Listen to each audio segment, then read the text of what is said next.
যদি ইসলামিক সংগঠনের কথা বলেন, আমি ওনাদের কাছে বিরোধভাবে প্রশ্ন করতে চাই, যখন আওয়ামী হায়নারা বাংলাদেশে মহান রব্বুল আলামিনের প্রতি আস্থা বিশ্বাস সংবিধান থেকে উঠিয়ে নিয়েছিল, তার প্রতিবাদে এই সংগঠন বাংলাদেশে ইসলামের জন্য কি কর্মসূচি দিয়েছিল আমরা এখান থেকে জানতে চাই।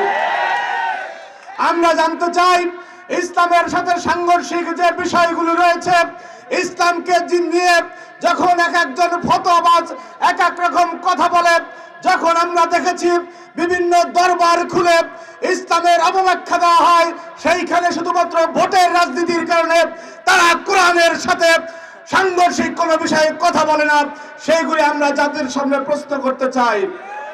শুধুমাত্র এই রাজশাহী বিশ্ববিদ্যালয় সহ বিভিন্ন জায়গায় আপনি ইসলামী সংগঠনের কথা বলবেন, ইসলাম তো সেই পূর্ণাঙ্গ জীবন ব্যবস্থা।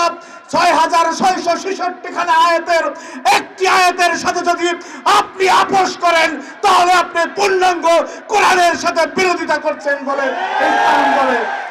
আমরা সেই শীতের দিনে শীতের ওয়াজ আর গরমের দিনে গরম ওয়াজ হবে, আর আমরা বলবো যে আপনারা ইসলামের ঝান্ডাবাহী, সেটা তো হতে পারে না ভাই।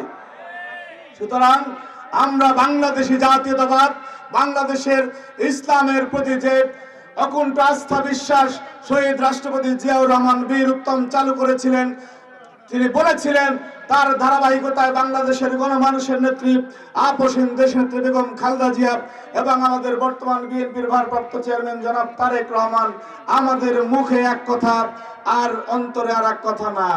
আমরা যেটা রাজনৈতিক বক্তব্যে বলি, আমাদের জীবনাচার এবং কর্মকাণ্ডে তার প্রতিফলন হয়। সুতরাং আমাদের মনে অন্তরে এক কথা এবং বাস্তবে আর এক কথা নেই।